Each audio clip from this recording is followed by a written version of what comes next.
الرحمن الرحیم شیخ العرب العجم عارف باللہ حضرت مولانا شاہ حکیم محمد اختر صاحب رحمۃ اللہ علیہ یعنی میرے پیارے دادا جان رحمۃ اللہ علیہ کی کتاب کیف روحانی کیسے حاصل ہو۔ الحمد للہ وکفا وسلام علی عباده الذین اصطفى اما بعد فاعوذ باللہ من الشیطان الرجیم بسم اللہ الرحمن الرحیم تبارک الذی بیدہ الملک وهو علی کل شیء قدیر الذي خلق الموت والحياة ليبلوكم أيكم أحسن عملا وهو العزيز الغفور۔ اللہ تعالیٰ فرماتے ہیں کہ مبارک ہے وہ ذات، بابرکت ہے وہ ذات جس کے قبضے میں سارا جہاں ہے، جس نے موت اور حیات کو پیدا فرمایا تاکہ آزمائش کر لے اپنے بندوں کی کہ وہ اچھے عمل کرتے ہیں یا برا عمل کرتے ہیں۔ وہ زبردست طاقت والا اور زبردست مغفرت والا ہے۔ مغرب کی 2 رکعت سنت موقدہ بھی اوابین میں شامل ہے۔ اس وقت میں عرض کر رہا ہوں کہ میں اپنے شیخ شاہ عبد الغنی صاحب رحمۃ اللہ علیہ کو مغرب کی اوابین میں دیکھا کرتا تھا کہ وہ 2 رکعت نفل ایک جگہ پڑھتے تو 2 رکعت ذرا سا ہٹ کے پڑھتے تھے، پھر تھوڑا سا کھسک کے 2 رکعت پڑھ لیتے تھے، یعنی جگہ بدل بدل کر مختلف جگہوں پر نفل پڑھتے تھے۔ یہاں پر ایک مسئلہ بھی عرض کر دوں کہ اگر کسی کو ضعف ہے تو 2 رکعت سنت موقدہ بھی اوابین میں شامل ہیں، اور ضعف ہو یا نہ ہو مسئلہ تو علم میں رہنا چاہیے۔ یعنی اگر کوئی 3 رکعت مغرب کے فرض پڑھ لے، پھر 2 رکعت سنت موقدہ پڑھ لے، اس کے بعد 4 رکعت نفل پڑھ لے تو اس کی 2 رکعت سنت موقدہ بھی اوابین میں شامل ہو جائیں گی، اور قیامت کے دن اس کا 6 رکعت اوابین پڑھنے والوں میں شمار ہوگا۔ احادیث کے الفاظ بھی یہی بتاتے ہیں، من صلی بعد المغرب 6 رکعات، یعنی جو فرض نماز پڑھنے کے بعد 6 رکعت پڑھے تو اس میں سنت موقدہ بھی شامل ہے، لیکن اگر کوئی زیادہ پڑھنا چاہے تو اس کی ممانعت نہیں ہے، کیونکہ اوابین کی 12 رکعت بھی ثابت ہے اور 20 رکعت بھی ثابت ہے۔ تھوڑا لیکن ضروری عمل نجات کے لیے کافی ہے۔ یہ ضروری بات اس لیے عرض کر دی کہ بعض وقت نفس زیادہ عمل کے خوف سے تھوڑا عمل بھی چھڑوا دیتا ہے، بلکہ شروع ہی نہیں کرواتا۔ جیسے 17 رکعت کے خوف سے بہت سے لوگ عشاء کے فرض بھی نہیں پڑھتے، کہتے ہیں کہ میاں 17 رکعت کون پڑھے۔ کرکٹ کھیلنے کے لیے تو ان کے پاس وقت ہوتا ہے، اس وقت تو گھڑی بھی نہیں دیکھتے، اس وقت تو ان کو ایسا مزہ آتا ہے کہ بس کچھ نہ پوچھو، لیکن نماز میں پتہ چلتا ہے کہ بڑی بھاری ہے، اور نماز واقعی بھاری ہے۔ اللہ تعالیٰ نے بھی فرمایا کہ نماز بہت بھاری ہے، وَإِنَّهَا لَكَبِيرَةٌ إِلَّا عَلَى الْخَاشِعِينَ، نماز بہت بھاری ہے، مگر کچھ لوگ ایسے بھی ہیں کہ ان پر بھاری نہیں ہے، بلکہ ان کی زندگی کی لذت اور حیات اسی پر موقوف ہے۔ جیسے سانپ کو پانی میں رہنا بھاری ہے، لیکن مچھلیوں کو پانی میں رہنا بھاری نہیں ہے۔ مولانا رومی رحمۃ اللہ علیہ فرماتے ہیں، دائم اندر آب کار ماہیت، مارا باؤ کجا ہمراہیت، خدا کو ہر وقت یاد رکھنا اللہ کے عاشقوں کا کام ہے۔ جس طرح ہر وقت پانی میں رہنا مچھلیوں کا کام ہے، اسی طرح ہر وقت خدا تعالیٰ کی یاد میں رہنا اللہ والی مچھلیوں کا کام ہے، یعنی اللہ والی روحوں کا کام ہے جو حق تعالیٰ کی عاشق ہیں، ورنہ سانپ کو مچھلی کا مقابلہ کرنے کی کہاں سے جرأت ہو سکتی ہے۔ مار معنی سانپ کے ہیں، جیسے کہتے ہیں کہ مارے آستین ہے، یعنی آستین کا سانپ ہے، اس سے ڈرو۔ تو مار یعنی سانپ کو مچھلی کے ساتھ مقابلہ کرنے اور پانی میں ہر وقت رہنے کی طاقت کہاں سے آ سکتی ہے، کیونکہ اس کے اندر زہر بھرا ہوا ہے، اور زہر کا تقاضا ہے کہ وہ لوگوں کو ڈستا پھرے، اور مچھلیاں جو ہیں وہ بالکل خیر ہیں سوائے کانٹے کی ایک کنگھی کے، لیکن پھر بھی وہ کھائی جاتی ہیں۔ لیکن اگر سانپ کو کوئی کھائے گا تو مر جائے گا، تو مچھلی کو اللہ تعالیٰ نے یہ شرف بخشا ہے کہ پانی میں ہر وقت رہنا انہی کا کام ہے، اور سانپ کو مچھلی کے برابر کہاں ہمراہی اور رفاقت نصیب ہو سکتی ہے۔ اس لیے مولانا رومی رحمۃ اللہ علیہ اللہ والوں کو فرماتے ہیں، ماہیان قار دریائے جلال، اللہ تعالیٰ کے دریائے قرب کی گہرائیوں میں یہ مچھلیاں یعنی اللہ والے اتنا ذکر کرتے ہیں کہ ان کے پاس نور کا دریا بہتا ہے۔ اس سے متعلق ایک شاعر کا شعر ہے، شاہوں کے سروں میں تاج گراں سے درد سا اکثر رہتا ہے، شاہوں کے سروں میں تاج گراں سے درد سا اکثر رہتا ہے، اور اہل صفا کے سینوں میں ایک نور کا دریا بہتا ہے۔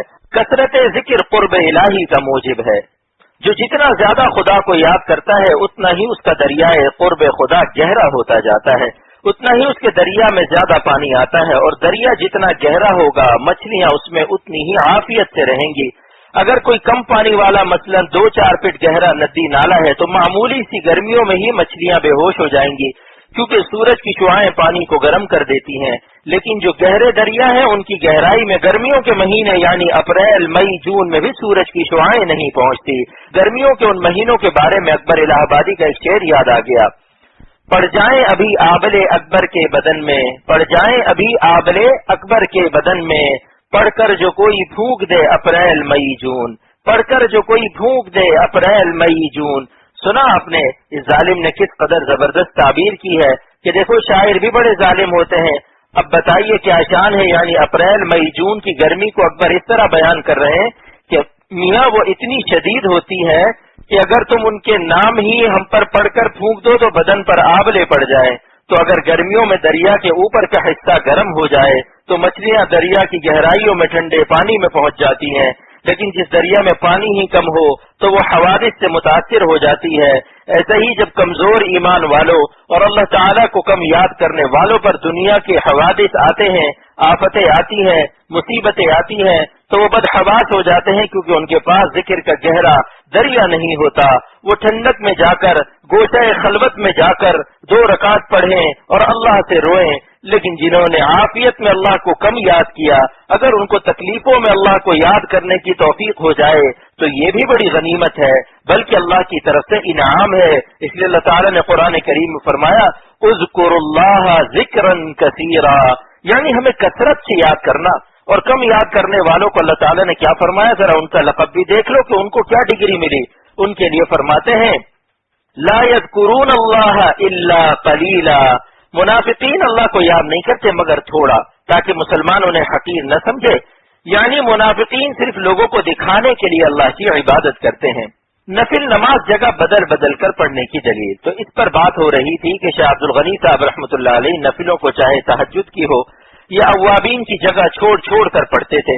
اس وقت میرے ذہن میں اس کی کوئی دلیل نہیں تھی، لیکن جب علامہ شمس الدین سرخسی رحمۃ اللہ علیہ کی کتاب مبسوط دیکھی جو 15 جلدوں میں ہے اور اس کے 30 اجزاء ہیں، ایک ایک جلد میں 2 جز ہیں، علامہ شمس الدین سرخسی کو حاکم وقت نے ناراض ہو کر ایک گہرے کنویں میں قید کروا دیا تھا، اور انہوں نے اسی کنویں میں بیٹھ کر بغیر کسی کتب خانے کے فقہ کی ایک ایسی عظیم کتاب یعنی مبسوط کی 30 جلدیں لکھ ڈالیں۔ جب وہ کچھ لکھ لیتے تھے تو ان کے شاگرد کنویں کے اوپر سے وہ اوراق اٹھا لیتے تھے۔ تو علامہ سرخسی فرماتے ہیں کہ عبادتوں میں تھوڑی تھوڑی جگہ بدلتے جاؤ تاکہ تمہارے خیر اور نیکیوں کے گواہوں کی تعداد بڑھ جائے۔ تو اب پتہ چل گیا کہ فرض نماز کے بعد منتشر ہو جانے کا حکم کیوں ہے، یعنی امام بھی اپنی جگہ سے ہٹ جائے اور مقتدی بھی اپنی جگہ سے ادھر ادھر ہو جائے، صفیں بالکل منظم نہ ہو تاکہ دیکھنے والا یہ نہ سمجھے کہ ابھی فرض نماز کی جماعت ہو رہی ہے۔ اسی طرح اگر کبھی اللہ کی یاد میں رونا نصیب ہو جائے تو آنسو بھی جگہ بدل بدل کے، جگہ چھوڑ چھوڑ کے گراؤ۔ اس پر ایک شاعر کا شعر یاد آ گیا، آنسو گرا رہا ہوں جگہ چھوڑ چھوڑ کے، آنسو گرا رہا ہوں جگہ چھوڑ چھوڑ کے، دیوانہ بھاگا جائے ہے زنجیر توڑ کے، دیوانہ بھاگا جائے ہے زنجیر توڑ کے۔ کبھی اللہ تعالیٰ کی ایسی رحمت بندوں کو نصیب ہو جاتی ہے کہ وہ دنیا کے تعلقات سے رسی توڑا کر بھاگنے کی کوشش کرتے ہیں۔ کھینچی جو ایک آہ تو زندہ نہیں رہا، کھینچی جو ایک آہ تو زندہ نہیں رہا، مارا جو ایک ہاتھ گریباں نہیں رہا، مارا جو ایک ہاتھ گریباں نہیں رہا۔ غلط طریقے سے نماز پڑھنے پر اس کو دہرانا واجب ہے۔ تو میں عرض کر رہا تھا کہ عشاء کی 17 رکعت کے خوف سے کالج کے نوجوان لڑکے یا پروفیسر جو بھی عبادت کے عادی نہیں ہے گھبرا جاتے ہیں، کہتے ہیں کہ اتنی زیادہ رکعت پڑھنے سے تو بہتر ہے کہ سو جاؤ، اور اگر پڑھتے بھی ہیں تو اس طرح پڑھتے ہیں کہ رکوع سے پورے نہیں اٹھتے کہ سجدے میں چلے جاتے ہیں۔ رکوع سے ذرا اٹھے، 45 ڈگری کا زاویہ بنایا، جبکہ رکوع سے بالکل سیدھا کھڑے ہونا یعنی 90 ڈگری کا زاویہ بنانا واجب ہے، لیکن وہ وقت بچاتے ہیں کیونکہ 17 رکعت کا خوف طاری ہے۔ 17 رکعت کے خوف سے کہ سونے میں دیر ہو رہی ہے جلدی جلدی نماز پڑھتے ہیں، چاہتے ہیں کہ رکوع سے سیدھا کھڑے ہونے میں 2-4 سیکنڈ بچائیں تاکہ ہر رکعت میں چند سیکنڈ بچ جائیں۔ اسی طرح دونوں سجدوں کے درمیان میں سیدھے نہیں بیٹھتے کیونکہ سونے کی تیاری کرنی ہے، جلدی سو جائیں۔ اللہ اکبر، اللہ تعالیٰ کی عبادت کے ساتھ یہ معاملہ ہے۔ دنیا کے ہر کام میں تو اطمینان ہے، کہتے ہیں کہ صاحب ذرا اطمینان سے بات کیجئے۔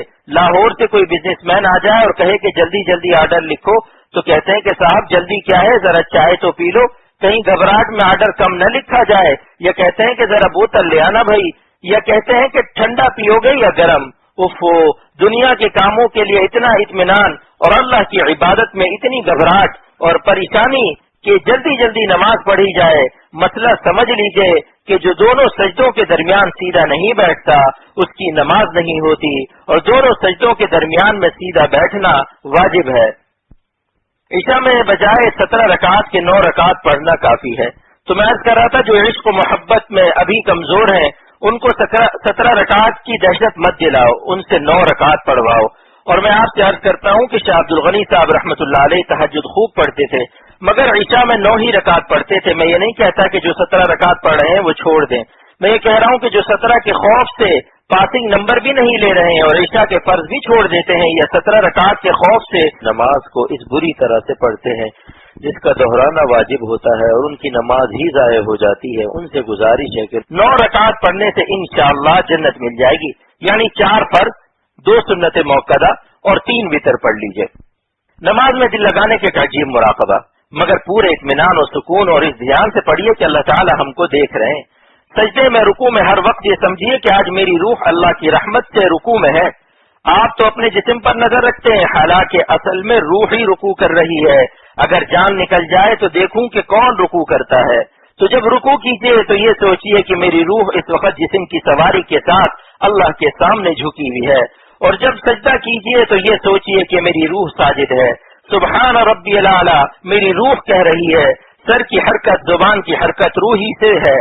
اور یہ بھی سوچیے کہ میری آخری نماز ہے، جیسے پچھلے جو میں ایک مراقبہ بتایا تھا کہ جب نیت باندھو تو سمجھ لو کہ میرا جنازہ باہر رکھا ہوا ہے، اور مؤذن نے اعلان کر دیا کہ نماز کے بعد فلاں صاحب کا جنازہ ہوگا، اور دل میں اپنا نام سوچ لو اور سوچ لو کہ اب دوسری نماز نہیں ہے، یہی آخری نماز ہے۔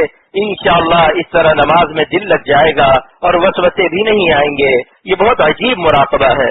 امت کو بشارت سے دین پر لائیں، اس طریقے سے اصلاح اور تربیت اور دین کی دعوت دو کہ امت پر گراں نہ گزرے۔ اس امت کو بشارت سے دین پر لے کر آؤ، اس پر گرانی مت کرو کہ ایک دم سے بہت زیادہ وظیفے بتلا دیے، پہلا ہی سبق اس کو MSc کا دے دیا، جس نے ابھی ABCD بھی نہیں شروع کی اس کو پہلے ہی دن کہہ دیا کہ اتنے تہجد اور اوابین بھی پڑھو۔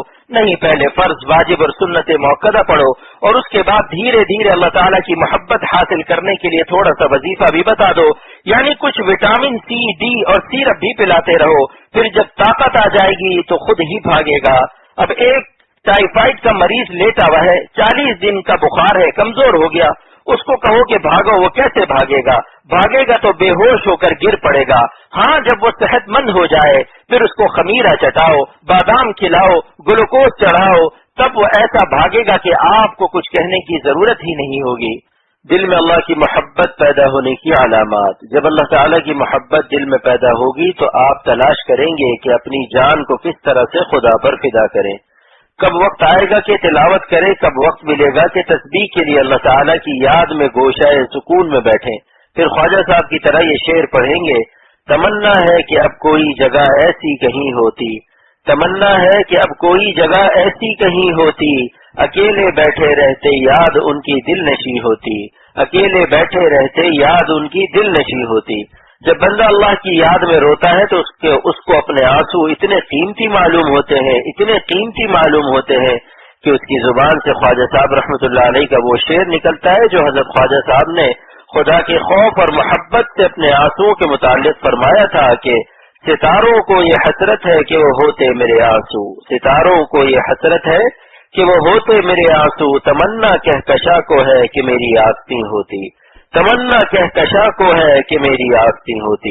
یعنی خدا کے عاشقین اور اولیاء اللہ جب اپنے آنسوؤں کو اپنی آستین سے پوچھتے ہیں تو اپنی آستین کو کہکشاں سے بہتر پاتے ہیں، بلکہ کہکشاں خود ان کی آستین پر رشک کرتی ہے۔ مال کی کثرت فخر کی چیز نہیں ہے۔ اگر کسی کو کاروبار میں 50,000 روپے کا فوری نفع ہو جائے یا کسی کا کاروبار میں 1,00,000 روپے مل جائے تو وہ مونچھوں پر تاؤ دیتا ہوا کہتا ہے کہ آج کا دن میرے لیے بڑی خوش قسمتی کا دن ہے۔ ارے بھائی، اس میں فخر کی کیا بات ہے؟ کیا آج یہ 20 روٹی کھا لے گا، 4-5 جوڑے اکٹھے پہن لے گا، 3-4 کاریں اکٹھی استعمال کر لے گا اور 3-4 بلڈنگوں میں ایک ہی وقت میں رہ لے گا؟ ارے بھائی، وہی 3 روٹی کھاؤ گے، چاہے 10 لاکھ کما لو، وہی ایک جوڑا کپڑا پہنو گے، ایک ہی کمرے میں رہو گے، ایک ہی چارپائی پر سو گے، 10-20 چارپائیوں پر نہیں سو سکتے، باقی چیزیں دوسرے استعمال کریں گے، ایک سے زیادہ مکانوں میں دوسرے مزے کریں گے، بہت زیادہ روٹیاں، شامی کباب اور بریانی پکواؤ گے تو دوسرے کھائیں گے۔ اگر کسی کو خدا نخواستہ اللہ بچائے السر ہے یا کوئی اور بیماری ہے تو وہ کہتا ہے کہ ارے صاحب آپ کھائیے، آپ لوگ میرے مہمان ہیں، میں تو معذور ہوں۔ ڈاکٹروں نے مجھے کہا ہے کہ بس تھوڑا سا جو کا پانی پی لیا کیجیے، لہذا معلوم ہوا کہ اللہ تعالیٰ کھلائے تب کھا سکتے ہو، اللہ ہنسائے تب ہنس سکتے ہو۔ اس کی رحمت سے آدمی مسکراتا ہے، اگر خدا نہ چاہے تو زندگی بھر مسکرانا بھی نصیب نہ ہو، ایسے غم ایسی پریشانیوں کے شکنجے میں مبتلا ہو جائے کہ کہیں امان نہ ملے۔ اس لیے کہتا ہوں کہ اپنی عقل سے مت کام لو، عقل سے کوئی خدا تک نہیں پہنچ سکتا۔ مولانا رومی رحمت اللہ علیہ فرماتے ہیں، خیز اے نمرود پر جو ازکتا، اے نمرود پر تلاش کرو، کیوں کہ سیڑھیاں لگانے سے تم اللہ تک نہیں پہنچو گے۔ نمرود نے سیڑھی بنائی تھی اور چاہتا تھا کہ میں بغیر پیغمبر کی مدد کے یعنی حضرت ابراہیم علیہ السلام کے ہاتھ پر ایمان لائے بغیر اللہ تک پہنچ جاؤں گا، تو کیا وہ اللہ تک پہنچا؟ نہیں، بلکہ مردود ہو گیا۔ تو جو اپنی عقل سے خدا تک پہنچنا چاہتے ہیں ان سے مولانا رومی رحمت اللہ علیہ فرماتے ہیں، خیز اے نمرود پر چو از کسا، نرجہانے نائدت از کرگسا، اے نمرود اے تکبر والو، اللہ والوں سے پر تلاش کرو کیونکہ تم ان کے پروں ہی سے اڑ سکو گے، کرکس اور گدوں کے پروں سے تم اللہ تعالی تک نہیں پہنچ سکو گے۔ جس نفس سے تم محبت کر رہے ہو وہ کرکس یعنی گدھ کی طرح مردہ کھاتا ہے۔ گدھ کیا کام کرتے ہیں؟ وہ کسی مردہ کو ڈھونڈتے ہیں اور جہاں کہیں مردہ پڑا ہو تو اس کے پاس چلے جاتے ہیں۔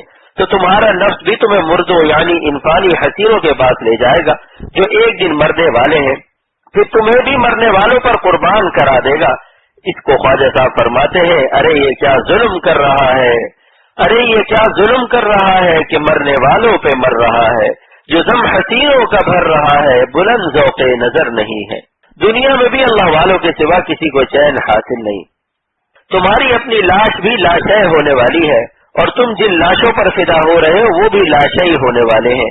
یہ چند دن کی پرچھائیاں، چند دن کے سائے ہیں جو آج زمینوں پر نظر آ رہے ہیں۔ ایک دن دیکھو گے کہ یہ جسم جو آج مسجد میں بیٹھا ہوا ہے 50-60 سال کے بعد ان سب کو آپ قبرستانوں میں دیکھیں گے۔ اختر بھی اس میں شامل ہے، آپ بھی شامل ہیں۔ اس لیے آج اختر اپنے کو بھی شامل کرتے ہوئے زمین کے اوپر والوں سے درد بھرے دل سے گزارش کر رہا ہے کہ ایک دن زمین کے نیچے بھی جانا ہے اور زمین کے اوپر کی تمام چیزوں سے تعلق کٹنا ہے۔ تم چاہو گے بھی کہ نہ مروں مگر مرنا پڑے گا، تم چاہو گے کہ میں اپنی بلڈنگ دیکھتا رہوں، اپنے بال بچوں کو دیکھتا رہوں، کاروبار کو دیکھتا رہوں، لیکن ایسا نہیں ہو سکتا۔ ایک دن تمہیں ان تمام چیزوں سے کٹنا پڑے گا اور اللہ کے پاس جانا پڑے گا، وہاں یقینی طور پر پیشی ہے۔ اور میں تو اب نزول کر کے یہ کہتا ہوں کہ دنیا میں بھی چین حاصل نہیں ہے سوائے اللہ والوں کے اور اللہ والوں کے غلاموں کے اور اللہ اللہ کرنے والوں کے۔ جس نے خدا سے یاد کیا وہ زیادہ چین میں ہے۔ اگر کسی کو یقین نہ ہے تو حکیم الامت رحمت اللہ علیہ کے تھرمامیٹر کو استعمال کرو۔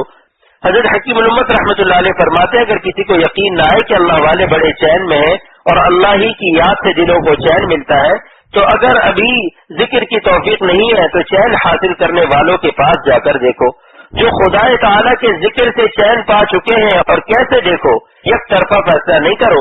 ہو سکتا ہے شیطان کان میں کہے کہ تم نے دیکھا کہاں ہے کروڑ پتیوں کو، تم تو ملاؤں کے ہاتھ میں پڑ گئے تو سمجھتے ہو کہ شاید انہی لوگوں کے پاس چین ہے، ذرا کچھ دن کروڑ پتیوں میں بھی رہ کر دیکھو۔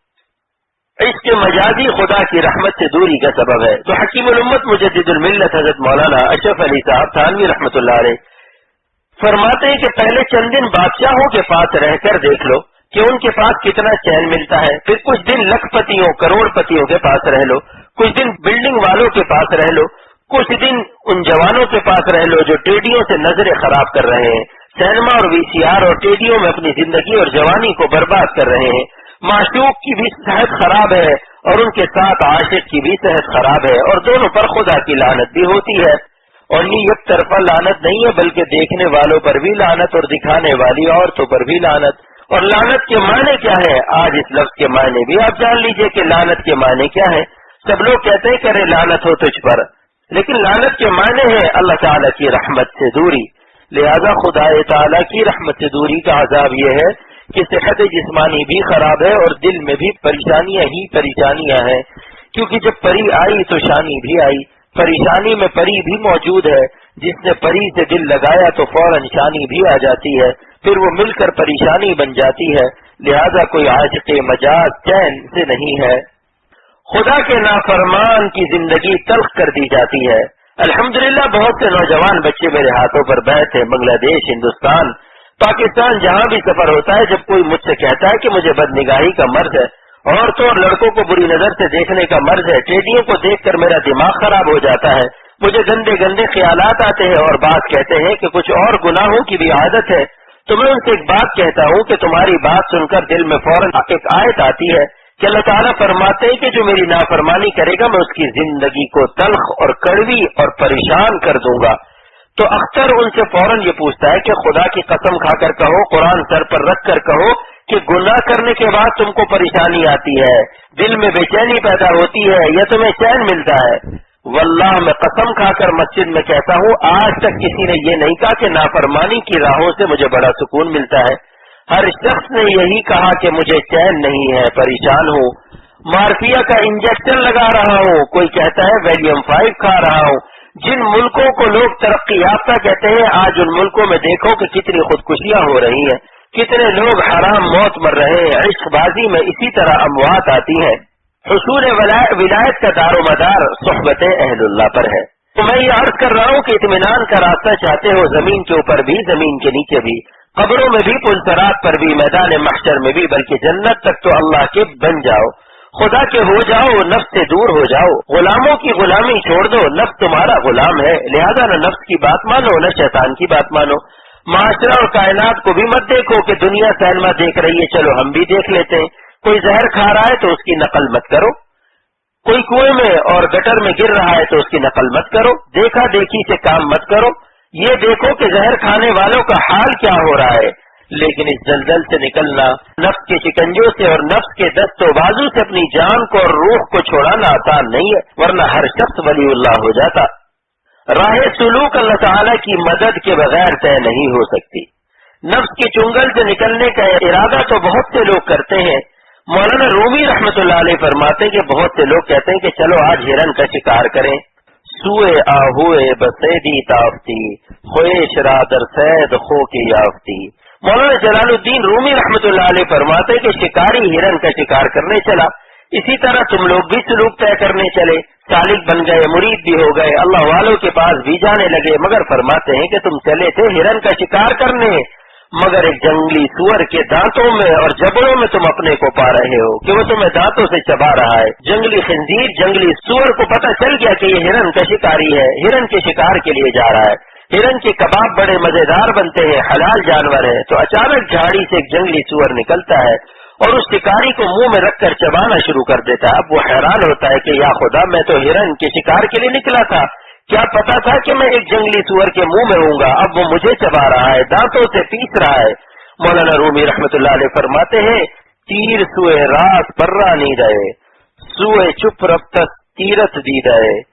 تم نے تیر چلایا دائنی طرف سے لیکن وہ جا رہا ہے بائیں طرف، یعنی تم نے اللہ تعالی سے دعا نہیں کی، ناز و تکبر اختیار کیا، اپنے اسباب و تدبیر پر بھروسہ کیا، تم نے اللہ سے مدد نہیں مانگی. لہذا جب ہوا میں دائیں طرف تیر چلایا تو ادھر سے ایک ہوا آئی اور تمہارا تیر بائیں طرف چلا گیا، تمہارا جو مقصد تھا وہ ختم ہو گیا. گناہوں کی نحوست کے اثرات. بعض اوقات گناہوں کی نحوست سے دل اس قدر تاریک ہو جاتا ہے کہ حق بات کو نہیں پہچانتا، پھر اس پر اللہ کی قضاء و قدر کا فیصلہ نافذ ہوتا ہے. اللہ کی صفت انتقام کا ظہور ہوتا ہے اور بری بات اچھی اور اچھی بات بری لگتی ہے. اسی کو مولانا رومی فرماتے ہیں یہ نمایت روزہ تارے چاہرا، یہ چوں کابو سے نمایت ماہرا.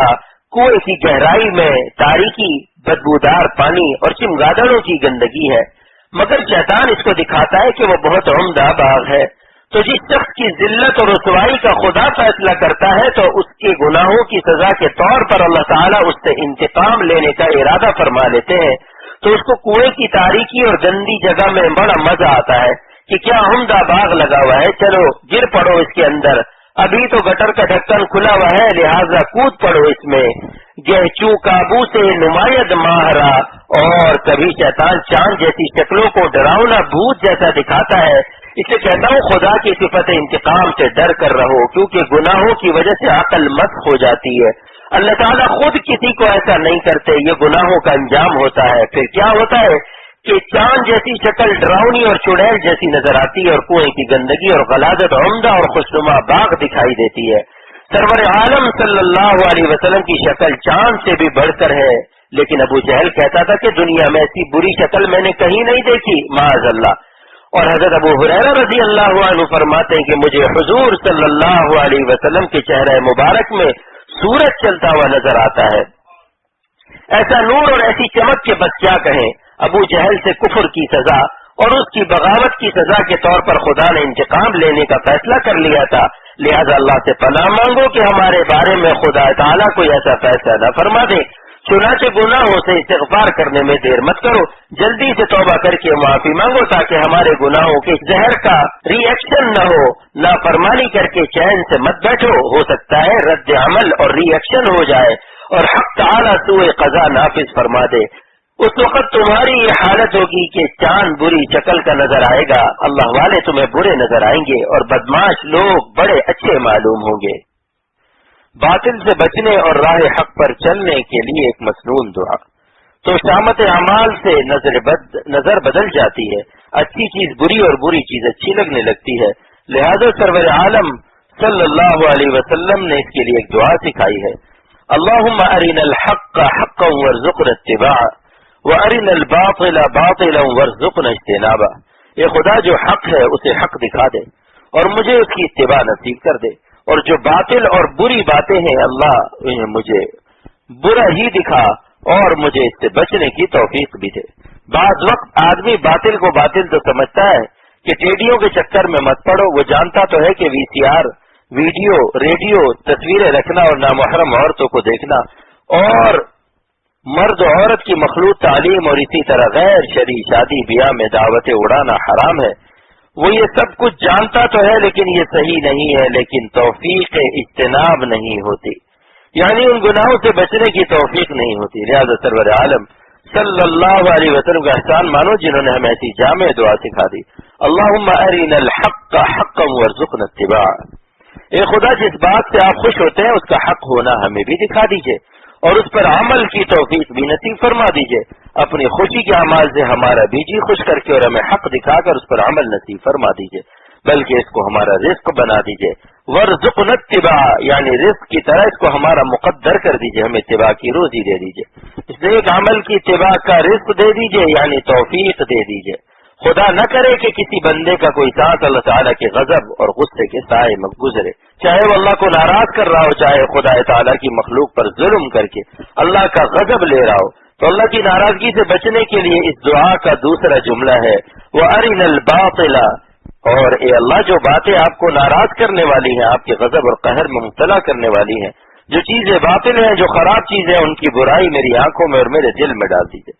اور آنکھوں میں اور دل میں ڈالنے کی بات تو سمجھ میں آ جاتی ہے کہ ہاں یہ کام خراب ہے، اس سے اللہ ناراض ہوتے ہیں، لیکن کہتے ہیں ارے اس سے میرا جی تو خوش ہو جائے گا۔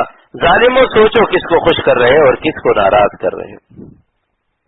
نفس و شیطان کو خوش کرنے کے لیے اللہ سے دوستی مت توڑو۔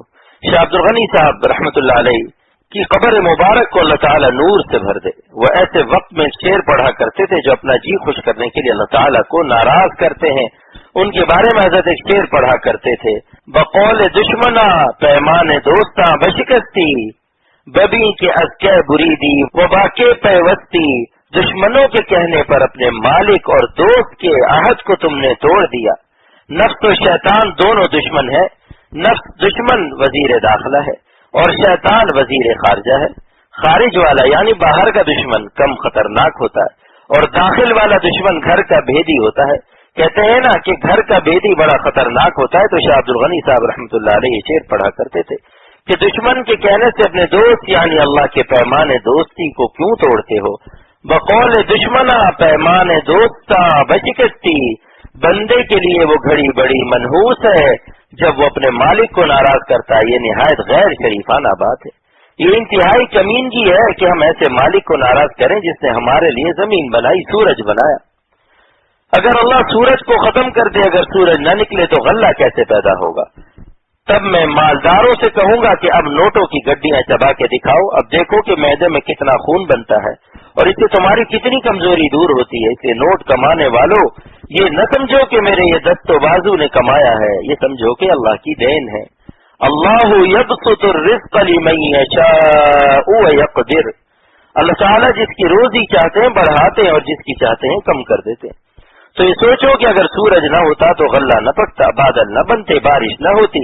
یہ سب سمندر، پہاڑ، سورج، چاند، ستارے ہماری آپ کی پرورش میں لگے ہوئے ہیں. سرور عالم صلی اللہ علیہ وسلم فرماتے ہیں انما الدنیا خلقت لکم. ساری دنیا، زمین و آسمان، چاند، ستارے، سورج، سمندر، پہاڑ، دریا، جانور، بکریاں، گائے، بیل، بھینسیں، اونٹ، یہ سب تمہاری پرورش کے لیے اللہ نے پیدا کیے ہیں. اگر سورج نہ ہو تو بادل نہیں برس سکتے، بارش نہیں ہو سکتی. کائنات کا ذرا ذرا ہماری آپ کی پرورش میں مصروف ہے. یہ ہمارے آپ کے خادم ہیں اور ہم آپ کس کے لیے ہیں؟ وَإِنَّكُمْ خُلِقْتُمْ لِلْآخِرَةِ. اور تم لوگ آخرت کے لیے پیدا ہوئے ہو. دنیا کی ساری چیزیں یہ سب ہمارے خدام ہیں. ہم اللہ تعالیٰ کے خادم ہیں، ہم ان کے لیے بنائے گئے ہیں. نظر بچانے سے سنت صحابہ ادا ہونے پر ایک عجیب استدلال.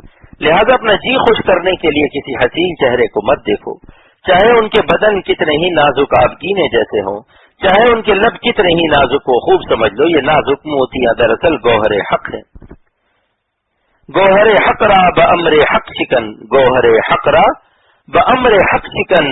اللہ تعالیٰ کے موتی کو اللہ تعالیٰ ہی کے حکم سے توڑ دو، مگر اس طرح نہیں توڑو کہ انہیں ڈنڈے سے مارو. بس ان سے نظر بچا لو، یہی توڑنا ہے. اپنا دل توڑو، یہ نہیں کہ جو حسین سامنے نظر آئے اسے ڈنڈے لگانا شروع کر دو.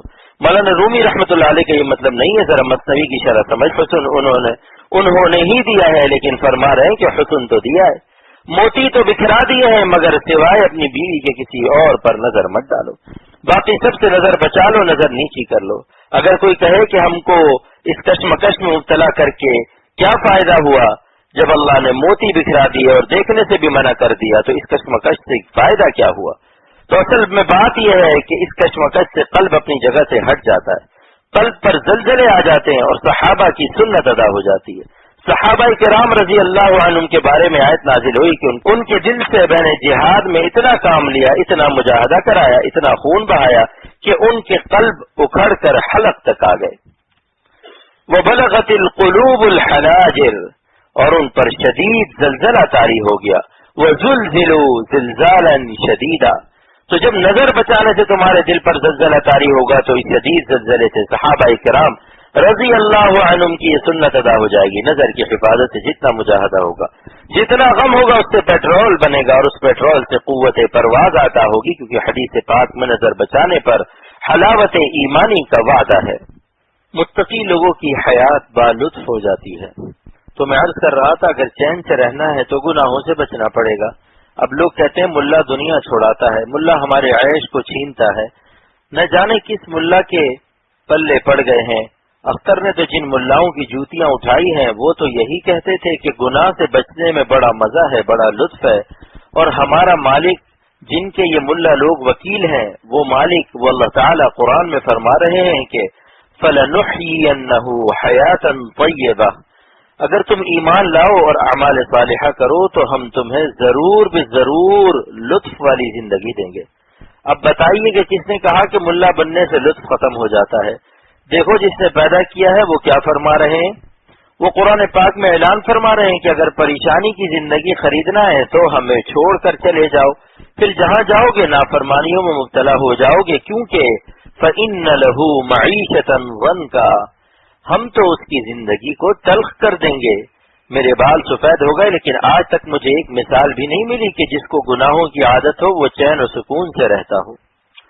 جب کوئی کہتا ہے کہ مجھے گناہوں کی عادت ہے تو میں فوراً سوال کرتا ہوں کہ یہ بتاؤ تم چین سے بھی ہو؟ مجھے اس وقت کا انتظار رہتا ہے کہ دیکھو یہ کیا کہے گا.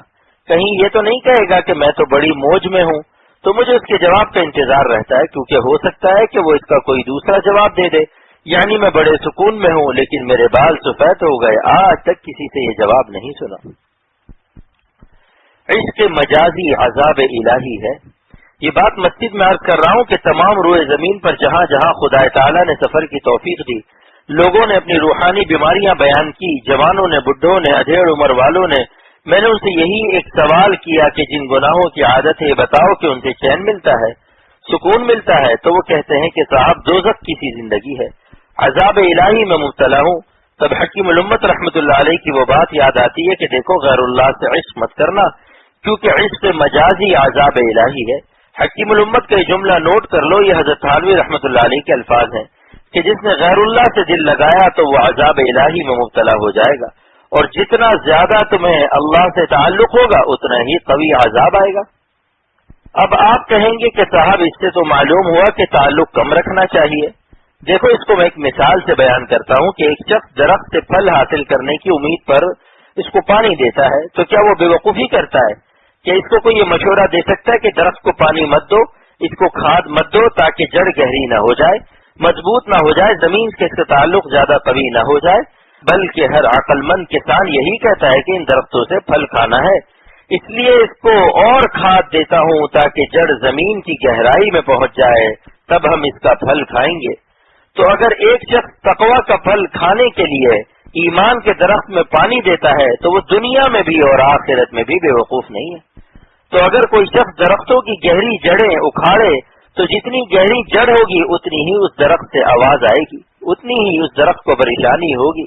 تو ایسے ہی جو لوگ اللہ تعالیٰ کو یاد کرتے ہیں، داڑھی رکھتے ہیں، نماز پڑھتے ہیں، اللہ والوں کی صحبت میں رہنے کی کوشش کرتے ہیں، تو ایسے لوگوں کو ان لوگوں کے مقابلے میں گناہوں سے بہت زیادہ تکلیف ہوتی ہے جو ہر وقت گناہوں میں اور غفلت میں رہتے ہیں، جو رات دن اندھیروں میں پڑے ہوئے ہیں، کیونکہ دونوں کے گناہوں میں فرق ہوتا ہے۔ جو لوگ اللہ اللہ نہیں کرتے، غفلت میں ہیں، ان کے دل اندھیروں میں ہیں، وہ جتنا چاہے گناہ کر لیں ان کو کوئی پریشانی نہیں ہوتی ہے۔ ذاکر گناہگار اور غافل گناہگار میں فرق۔ حکیم الامت مجدد الملت مولانا اشرف علی صاحب تھانوی رحمۃ اللہ علیہ فرماتے کہ ذاکر گناہگار میں اور غافل گناہگار میں فرق یہ کہ غافل کو توبہ نصیب نہیں ہوتی، اور جو خدا کو یاد کرتا ہے اس سے جب خطا ہوتی ہے تو چونکہ دل میں نور تھا، اس کے نور بجھنے سے پریشانی ہوئی، جیسے لائٹ جانے سے پریشانی ہوتی ہے۔ اب وہ پاور ہاؤس ٹیلی فون کرتا ہے کہ میں بہت پریشان ہوں، بہت گرمی ہے، فریج بھی خراب ہے، پنکھے بھی بند ہیں، ارے جلدی سے روشنی بھیجو، میں آپ کا بہت شکر گزار ہوں گا، آپ کو بہت دعائیں دوں گا۔ تو ایسے ہی جو بندہ اپنے دل میں نور رکھتا ہے، اس کے گناہوں سے جب دل میں اندھیرا آتا ہے تو وہ پریشان ہو جاتا ہے، وہ فوراً وائرلیس کرتا ہے، یعنی آہ و نالوں سے، استغفار و توبہ سے اللہ سے رجوع کرتا ہے کہ میرے ربا دل میں اندھیرا آ گیا، جلدی سے نور بھیج دیجئے، آپ کا شرمسار بندہ توبہ کر رہا ہے، استغفار کر رہا ہے، اور جو دل میں بالکل نور نہیں رکھتا، اللہ کو یاد ہی نہیں کرتا، اندھیروں پر اندھیرا چڑھا رہا ہے، تو اس کی مثال ایسی ہے جیسے موٹر گیراج میں کام کرنے والے لڑکے کی، پتلون پر روشنائی گرا دو تو پتہ ہی نہیں چلے گا، کیونکہ اس پر پہلے ہی تیل اور گریس کے بے شمار نشانات ہوتے ہیں۔ ایک مردے کو 100 جوتے لگا دو اور پھر اس کو زبان دے دو تو وہ یہی کہے گا ہمیں تو پتہ بھی نہیں چلا۔ تو گناہوں پر احساس ندامت نہ ہونا کوئی اچھی چیز نہیں ہے کہ آپ کہیں کہ ہمیں تو پتہ بھی نہیں چلتا، ہمیں تو گناہوں سے کوئی پریشانی نہیں ہوتی، یہ دل کے مردہ ہونے کی علامت ہے۔ شیطان کے جوتے کھوپڑی پر لگ رہے ہیں اور کسی کو احساس بھی نہ ہو تو سمجھ لو کہ اس کا دل مردہ ہو رہا ہے، یہ بہت خطرناک حالت ہے۔ گناہوں سے بچنے کا پہلا نسخہ، اسی لیے دوستو اگر اللہ تعالیٰ کو زیادہ چاہتے ہو تو گناہ کا چھوڑنا زیادہ آسان ہو جائے گا۔ اب اس کے چند نسخے بھی سن لو تاکہ گناہ چھوڑنا آسان ہو جائے اور جلد توبہ نصیب ہو جائے۔ نمبر 1، کم سے کم روزانہ ایک تسبیح لا الہ الا اللہ کی پڑھیں۔ جب لا الہ کہیے تو یہ مراقبہ کیجئے کہ غیر اللہ دل سے نکل رہا ہے اور ہماری لا الہ عرش تک پہنچ رہی ہے، اور جب الا اللہ کہیے تو یہ مراقبہ کیجئے کہ دل میں اللہ کا نور آ رہا ہے۔ اب میں اسے احادیث سے ثابت کروں گا، یہ حدیث کا مضمون ہے لا الہ الا اللہ لیس لہا حجاب دون اللہ۔ لا الہ الا اللہ آسمانوں کو کاٹتی ہوئی عرش اعظم تک چلی جاتی ہے اور وہاں اللہ تعالی سے ملاقات کرتی ہے۔ یہ مشکات شریف کی روایت ہے۔ جب لا الہ الا اللہ پڑھے تو 10-15 مرتبہ پڑھنے کے بعد محمد رسول اللہ صلی اللہ علیہ وسلم بھی پڑھ لیجئے، پھر آخر میں درود شریف پڑھ کر دعا کر لیں کہ یا اللہ اس کی برکت سے میرا ایمان ہرا بھرا کر دے، تازہ کر دیں، کیونکہ حدیث میں ہے جددوا ایمانکم بقول لا الہ الا اللہ، لا الہ الا اللہ کے قول سے اپنا ایمان ہرا بھرا کرو۔ 70,000 مرتبہ کلمہ طیبہ پڑھنے کی فضیلت۔ اگر کوئی زیادہ طاقتور ہے تو شیخ سے مشورہ کر کے روزانہ 500 مرتبہ کلمہ طیبہ پڑھنے کی اجازت ہے۔ روزانہ 500 مرتبہ لا الہ الا اللہ پڑھنے سے 5 مہینے میں 75,000 مرتبہ ہو جائے گا۔ پھر اس میں سے 5,000 اسٹاک میں رکھ کر 70,000 کا ثواب کبھی اپنے ابا کو بخش دو، کبھی اماں کو بخش دو، کیونکہ مشکات کی شرح میں ملا علی قاری رحمۃ اللہ علیہ لکھتے ہیں کہ جو شخص 70,000 لا الہ الا اللہ کا ثواب کسی کو بخشے گا تو بخشنے والا بھی بخشا جائے گا اور جس کو بخشے گا اس کو بھی بخش دیا جائے گا۔ غفر اللہ لمن قال ولمن قیل لہ، یعنی جو پڑھنے والا ہے وہ بھی بخشا جائے گا اور جس کو بخشے گا وہ بھی بخشا جائے گا۔ تو 5 ماہ میں آپ کے ذکر سے ایک مردے کی مغفرت کا سامان ہو گیا۔ جس وقت یہ پارسل جاتا ہے دوستو، ماں باپ خوشی کے مارے وجد میں آ جاتے ہیں کہ میرے بیٹے نے آج مجھے اتنا بڑا پارسل بھیجا ہے۔ تو آپ کے ذکر نے آپ کو خدا والا بھی بنا دیا، آپ کے مردوں کی مغفرت کا سامان بھی بنایا، قلب میں نور بھی آتا ہوا اور اللہ سے ملاقات بھی ہوئی، کیونکہ آسمانوں کو پار کر کے ہمارا ذکر اللہ سے ملاقات کرتا ہے۔ تو اگر 500 نہ ہو سکے تو 300 ہی پڑھ لو، اگر وہ بھی نہ ہو سکے تو ایک ہی تسبیح پڑھ لو۔ آج کل ضعف کا زمانہ ہے، اس لیے میں یہی مشورہ دیتا ہوں کہ لا الہ الا اللہ کی ایک ہی تسبیح پڑھو، کیونکہ حدیث میں کہ جو 100 مرتبہ روزانہ لا الہ الا اللہ پڑھے گا اس کا چہرہ قیامت کے دن چاند کی طرح روشن ہوگا۔ اس کی شرح اللہ تعالیٰ نے میرے دل میں یہ ڈالی کہ جب وہ 100 مرتبہ لا الہ الا اللہ پڑھے گا تو اللہ تعالیٰ اس کو نور والے اعمال کی توفیق دے گا اور اندھیرے والے اعمال سے بچائے گا، یعنی نیکیوں کی توفیق دے گا اور گناہوں سے بچائے گا، اور اس کے بدلے میں اللہ تعالیٰ اس کا چہرہ چاند کی طرح روشن کر دے گا۔ مرنے کے بعد پتہ چلے گا کہ وقت کی کیا قیمت ہے۔ تو ایک نسخہ لا الہ الا اللہ کے ذکر کا ہو گیا۔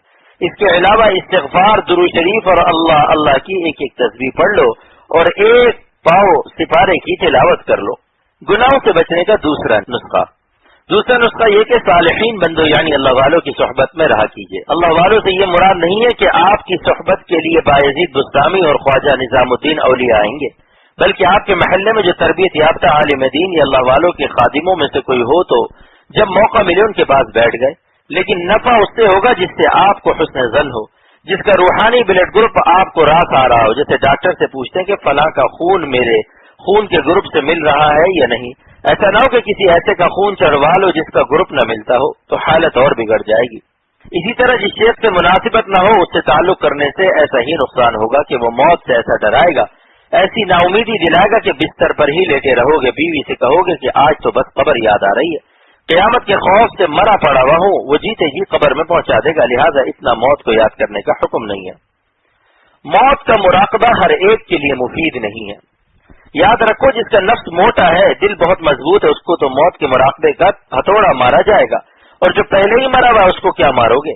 کمزور دل والوں کے لیے مراقبہ نہیں ہے، اس کو تو اللہ تعالیٰ کی رحمت سے امید دلائی جائے گی۔ کمزور دل والا یہی مراقبہ کر لے کہ اس زندگی کا ہمیشہ والی زندگی سے مصافحہ ہونے والا ہے۔ لیجیے موت کا ذکر بھی نہیں آیا اور موت کے بعد آنے والی زندگی کی تیاری کا شوق بھی پیدا ہو گیا، لہذا اس کو یہی کہیں گے کہ یہ عارضی حیات ایک دائمی حیات سے مصافحہ کرنے والی ہے۔ بولیے صاحب اس میں موت کا نام آیا؟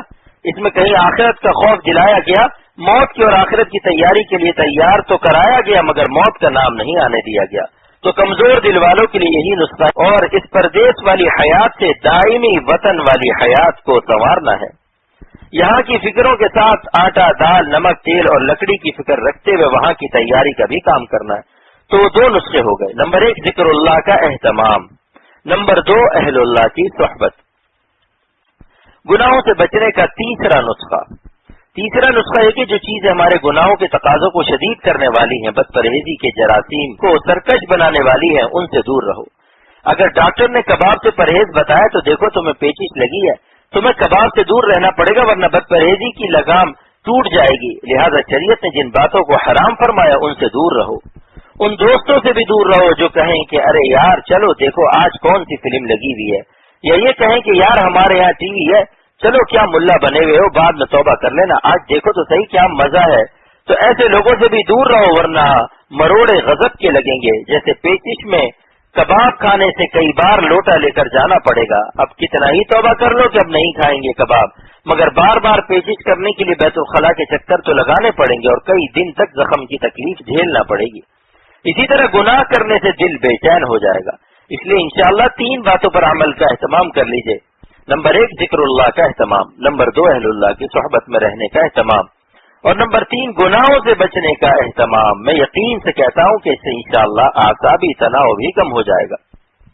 حکیم الامت نے فرمایا کہ اگر تماشا دیکھنا چاہتے ہو کہ اطمینان والی قوم کون سی ہے اور پریشان لوگ کون ہیں، تو کچھ دن بادشاہوں کے پاس رہ لو، کچھ دن بڑے بڑے مالداروں کے پاس رہ لو، کچھ دن سینما اور ٹی وی اور ٹیڈیوں کی رنگین رومانی دنیا والوں کے ساتھ رہ لو، اور کچھ دن کسی اللہ والے کے ساتھ بھی رہ لو۔